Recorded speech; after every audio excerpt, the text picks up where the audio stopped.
Hi everyone, this is Nick with Motoloader, and this video is just showing another example of what the Motoloader platform can be used for.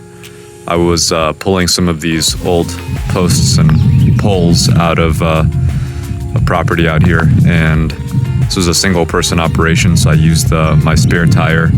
and some chains to pull them out. Towed them up to the top here and then loaded them onto the platform on the ground, and then used the platform to get it all into the truck. So we probably got several hundred pounds of posts and concrete on the platform, and I was able to do the whole job by myself, and